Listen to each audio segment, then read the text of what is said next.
Hey everyone, welcome back to JP's Budget Collecting and our weekly look back at the hot comics from 6 months ago. This week we're looking back at the hot comics from September 27th, 2024, and I'm recording this on March 27th, 2025, opening day, and my Royals are currently losing. Hopefully that changes. But so now you know when this information, I give you the date so you know when this information is most relevant. Hopefully when we look back on this, I can laugh because they came back and won. So... and as always, we look back at the CBSI Hot Top 10 and the Comic Tom Key Collector Hottest Trading Comics of the Week. Each week they put out a list of hot comics that are moving in the market, that are selling in high numbers, that are jumping in value.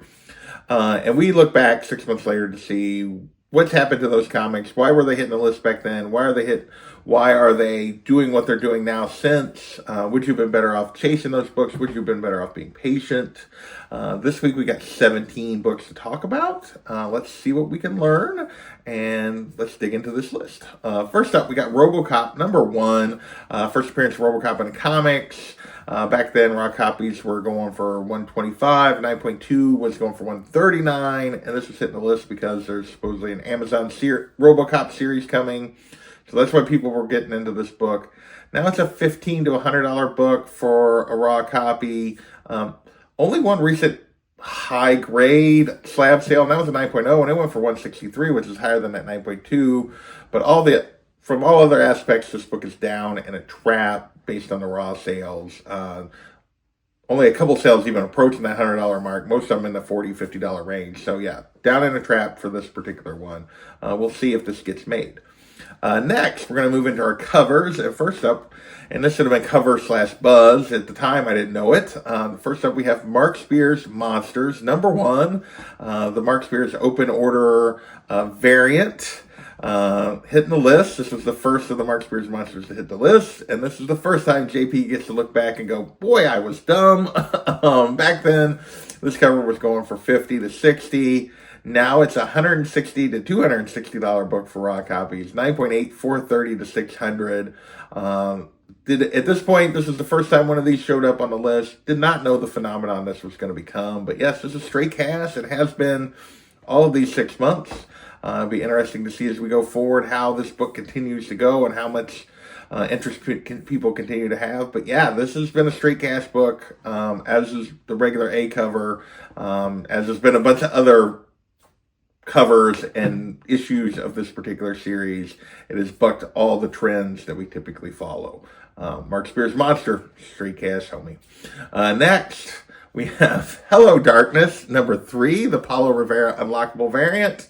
As the cat comes and says hello. $40 to $50 back then for raw copies. And this is another one that's up. Not very many sales, but now it's a $70 to $80 book. A little surprising. I haven't really heard anything about the series, but this particular variant is still doing very well. So another book I was incorrect on. Another up straight cash book this week. Next, we have X-Men #2, the J. Scott Campbell second print, 1 in 25. Going for $75 to $85 back then. So right around triple ratio, which is usually a pretty decent sign. Interesting, not a lot of sales of this one. Only one sale I could find of just the purple version, and that went for $70. Lots of sales of some of the other versions with different colored backgrounds, but in terms of just this particular version, only the one sale. So overall, we'll call it down, and I'll be back at 70, but maybe you call it a steady, and I'll be back. But just no sales, no real listings. You cannot be up there. Why are you taking an interest now? You've ignored me all afternoon, and I go to record, and you're like, okay, I want attention. Next, we have Wolverine Revenge, #2, the red band, Juan Fiara, 1 in 25. This was going for $40 to $60, so right around double ratio back then, not a good sign, and that's been the case here. It's now a $10 to $30 book, so a trap for this particular cover. All right, next we have Incredible Hulk #6, first appearance of Ghost Rider, 1944, Sal Romero. This was going for $10 to $30 book. $10 to $30 back then, 9.8, 125, with the announcement that we were getting a new World War II Hell Hunter series coming that would star this character along with some other characters. So that was what was driving this particular book back then. Now it's a $10 to $20 book, so down and I'll be back. The series is coming out. Still a little bit of interest here, but not a lot in this particular character. All right, next. We had, before this phenomenon started, we had Absolute Batman, the Ashcan edition from San Diego Comic-Con. We were about to get the first issue, or had not quite gotten the first issue of Absolute Batman. But this was hitting the list at this point, going for $35. This is now a $50 to $150 book, 9.8, 150 to 160, because people have really enjoyed Absolute Batman. It's still going for big money. I did not particularly enjoy this series. I've enjoyed the Absolute Wonder Woman, but I did not enjoy the Absolute Batman. Clearly, I'm in the minority because this is up in straight cash for this Ashcan. And yeah, people are still chasing this book, still doing well. So we've already had 3 up books, which is more than we typically have, and we're not done just yet. So next, we have Kingdom Come, #1, started the classic Kingdom Come series, and this is because basically their announcement that they're working on a documentary with Alex Ross and the creation and Mark Waid and the creation of this series. So this way people were showing interest. Only a $9 average sale. 9.8 did jump up to like 160. Now it's a $2 to $15 book, 9.8, 125, which is basically where this book is always. We'll call this kind of a steady, and then I'll be back. There was no reason to chase it with the announcement. It is a classic story. If you've never read it, it's a great kind of Elseworlds, alternate future of the DC universe with great art by Alex Ross. But yeah, not really a lot of high value because there was a lot of these made. Next, we got DC Comics number 583. First appearance of Ventriloquist and Scarface on the list for the second week in a row because rumors it was going to be part of the Penguin show. Up considerably from when we talked about it last week. Now raw copies were up to $40 by this point, 9.8 up to $250. So a significant jump from when we talked about it last week. But we're still up and worth it now because it's still a $10 to $80 book for a raw copy, but 9.8s are still $250 to $350 now.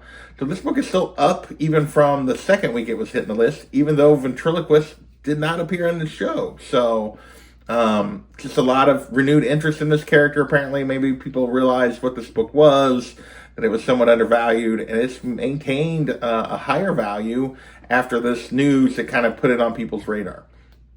All right, next we have Supergirl, Woman of Tomorrow, #1, hitting the list because rumors that this was gonna be the basis for the storyline for the Supergirl movie, and because it was the first appearance of Krim, who, since this was the storyline, we got casting news for Krim, so that this was apparently a character that is going to be in the movie. So supporting that storyline news. Raw copies 25 to 30, 9.8, 115 to 130 back then. Now it's a $30 to $40 book, 9.8, 120 to 135. So very slight increases on both of those sliding scales. So basically an up and worth it. Another book. Yeah, so that's 5 ups to some degree this week. That's probably a record in the 6 years I've been doing this look back video to have that many videos go up or books go up in a single week. But yeah, this was a week, not necessarily a couple of huge climbs, but not necessarily huge climbs, but books that have done pretty well over the next 6 months. The rest of the list maybe not quite so much, but not quite so much up, but still didn't do too well. Didn't do too poorly. We have King in Black, #1, started the Null crossover. This was the lead up to the Venom 3 movie, which caused us to hit the list. Back then it was only an $8 book, 9.8, only going for about $50. Still a $2 to $10 book for raw copies. So we'll call it down and I'll be back just because there's no reason to chase this book. There's a ton of these out there. And yeah, not a lot of high demand. And obviously the Venom 3 movie didn't really change any perception on Null as a character. All right, rest of this is all MCU stuff, a little bit of Agatha all along, and a little bit of Thunderbolts, Agatha all along and Thunderbolts spec going on here. First up, we have Fantastic Four #185, first appearance of Nicholas Scratch. Thoughts that one of the characters might actually be Nicholas as the show was starting. Raw copies back then were going for $30, 9.8 going for $375. Now it's a $2 to $15 book raw. There was a 9.8 sale for $400, which is technically slightly up, but it's just the one sale. The raw copies are clearly down, clearly a dumpster fire, because most of the sales are under $10 from paying $30 average on it back then.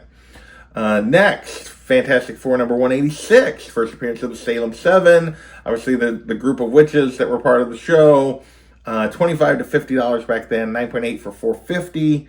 This is now a $5 to $15 book, 9.8, $3.30. So the 9.8 hasn't backed up as much. I think there was 2 sales right around that $3.30 range here, which is why I didn't mark it as one. But yeah, pretty much a dumpster fire here also on the Salem 7. Show is coming on, probably not getting more of them. So yeah, this is a book that nobody's showing much interest in currently. Next, we have Daredevil number 270, first appearance of Blackheart. And there was people speculating that this might be who Aubrey Plaza's character was. We didn't know what the character was at that point. Even though she was appearing, we didn't really know who she was. It was not Blackheart. Despite this one, this is not has performed a little better than the previous 2. Back then, raw copies were 15 to 30, 9.8, 185 to 260. Now it's a $5 to $35 book for raw copies, which is the vast majority of the sales. 9.8, 120 to 240. So definitely the low end of the 9.8s have crept down, but the higher end is pretty steady. So we'll call it steady, and then I'll be back on this particular book. Definitely can get some better deals, but it's still performing pretty well and within mostly the range that it was back then. Next, we have Fantastic Four number 94, first appearance of Agatha Harkness. Back then, raw copies were 60 to 150. Now it's 5 to 225. So wider range. Could be just that we've had a couple of really low things sell and one really, really nice condition book sell to get that. But yeah, so we're going to call this a steady, and I'll be back. There was a 9.8 sale back then of $12.70. There hasn't been a 9.8 sale since. The highest graded sale in the last couple of months is like a 9.0 at $2.50, so hard to judge. So we're really just looking at those raws. And the range on those is pretty steady, so we'll call it steady, and I'll be back. All right, next, the last 2 had to do, we got Thunderbolts trailer. We're getting close to the Thunderbolts movie at this point. Incredible Hulk, $4.49, first appearance of the Thunderbolts, even though I don't think there's any of these characters that match up other than the title of the team. But raw copies back then were going for $50, 9.8 for $2.50. Now it's a $40 to $100 book, 9.8, $220 to $300. So yeah, steady and worth it. So we've had a lot of steady. We've had a lot of up this week compared to normal. This is another book. We're right at the movie, and the book is sitting right where it's been sitting here for the last 6 months or so. And then last this week, we had Sentry number 1, first appearance of Sentry, who appears is going to be our big bad, at least in this movie. Raw copies back then, 50 to 100, 9.8, 325. Now it's a $50 to $120 book, a 9.8, 185 to 350. So we're going to call this another steady and worth it. Obviously, the movie's coming. I think we just got a new trailer here just this week. Yeah, a lot of interest, I think, in this particular movie. I mean, even in comparison to like some of the recent stuff, I think there's a little more interest in this one. Looks really good, I think, based on the trailers. And so a lot of interest in the Sentry. So that is a Sweets list. I want to thank you guys for watching. And yeah, we will catch you next time. Later.